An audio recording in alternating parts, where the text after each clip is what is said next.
வணக்கத்துடன் நம்ம ஒரு தமிழச்சி. இன்றைக்கி நம்ம பார்க்க போகிற ரெசிபி மட்டன் குழம்பு எப்படி ரொம்ப ஈஸியாக செய்கிறதுன்னு தான். வாங்க சேனலுக்குள்ளே போகலாம். தேவையான பொருட்கள்: குழம்பு வைக்கிறதுக்கு நம்ம மட்டனை தனியாக வேக வச்சு எடுத்துக்கலாம். நான் 280 கிராம் மட்டனை ஒரு குக்கரில் எடுத்துக்கிறேன். அது கூட 1 டேபிள் ஸ்பூன் இஞ்சி பூண்டு விழுது, 1/2 டேபிள் ஸ்பூனுக்கும் கொஞ்சம் கம்மியாக மஞ்சள் தூள், காரத்துக்கேற்ப தனி மிளகாய் தூள் நான் 1 டேபிள் ஸ்பூன் போடுறேன், 1 டேபிள் ஸ்பூன் தனியாத்தூள், கூடவே தேவையான அளவு உப்பு. நம்ம போட்டிருக்கிற அளவு எல்லாமே மட்டனுக்கு மட்டும்தான் போட்டிருக்கோம், குழம்புக்கு நம்ம தனியாக போட்டுக்கலாம். இப்போ இது கூட மட்டன் வேகிறதுக்கு தேவையான அளவு தண்ணி சேர்த்து நம்ம மூடிடலாம். மட்டன் மூழ்கிற அளவுக்கு ஊற்றுனீங்கன்னா கரெக்டாக இருக்கும்.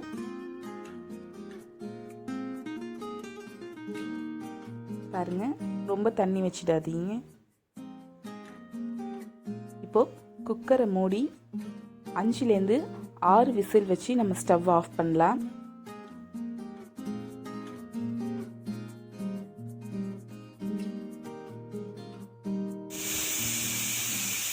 ஆறு விசில் வச்சு நான் கரெக்டாக ஸ்டவ் ஆஃப் பண்ணுறேன். குக்கர் ப்ரெஷர் இறங்கினோன்னே நம்ம இதை ஓப்பன் பண்ணி பார்க்கலாம்.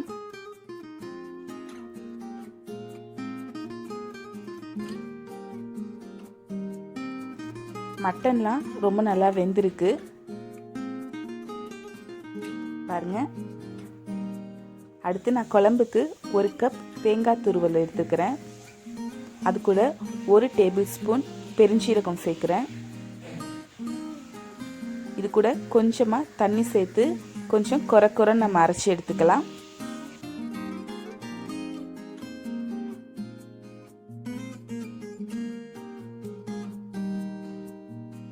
பாருங்க, இந்த மாதிரி கொஞ்சம் குறைன்னு அரைச்சி எடுத்துக்கோங்க.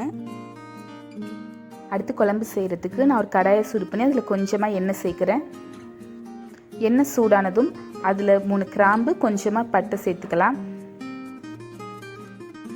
கூட கொஞ்சமாக கருவேப்பிள்ளை எல்லாம் நல்லா பொரிஞ்சதும் 1 பெரிய வெங்காயம் நல்லா நைஸாக அரிஞ்சு அது கூட நம்ம சேர்த்துக்கலாம். கூடவே 2 பச்சை மிளகாய் சேர்த்துடலாம்.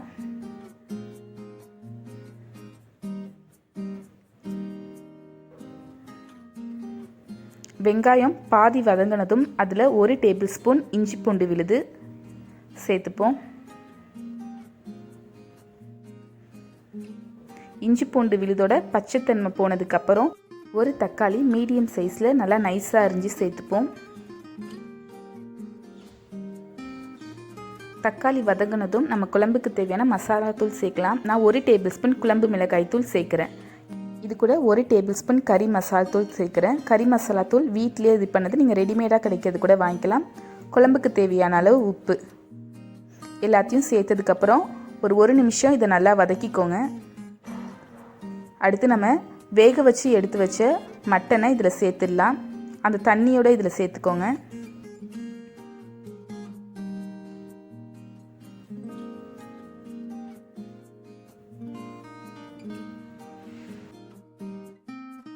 நம்ம ஏற்கனவே அரைச்ச தேங்காய் பெருஞ்சீரகம் பேஸ்ட்டையும் நம்ம உள்ளே சேர்த்துடலாம்.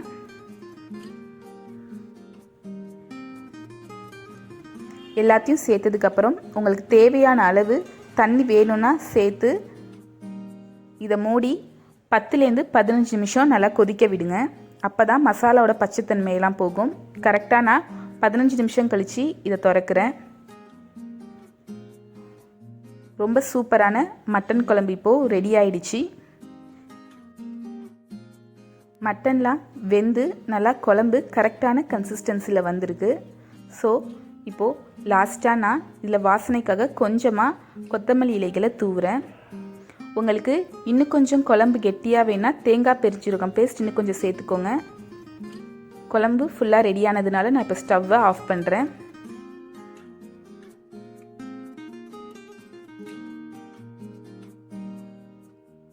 ரொம்ப சூப்பரான ஈஸியான மட்டன் குழம்பு எப்படி வைக்கிறதுன்னு இந்த வீடியோவில் நம்ம பார்த்தோம். இதை சர்வ் பண்ணுறதுக்காக நான் வேறு ஒரு பாத்திரத்தில் மாற்றுறேன். நீங்களும் வீட்டில் கண்டிப்பாக செஞ்சு சாப்பிட்டு பார்த்து எப்படி இருக்குன்னு கமெண்ட் பண்ணுங்கள். இந்த மட்டன் குழம்பு சாதம், சப்பாத்தி, அதுக்கு மட்டும் இல்லாமல் பரோட்டா, இடியாப்பம் இது எல்லாத்துக்குமே ஒரு பெஸ்ட்டு காம்பினேஷனாக இருக்கும். ஸோ கண்டிப்பாக ட்ரை பண்ணி பாருங்கள். இந்த வீடியோ உங்களுக்கு பிடிச்சிருந்துச்சுன்னா லைக் பண்ணுங்கள், ஷேர் பண்ணுங்கள். மறக்காமல் நம்ம ஊர் தமிழச்சி சேனலை சப்ஸ்கிரைப் பண்ணுங்கள்.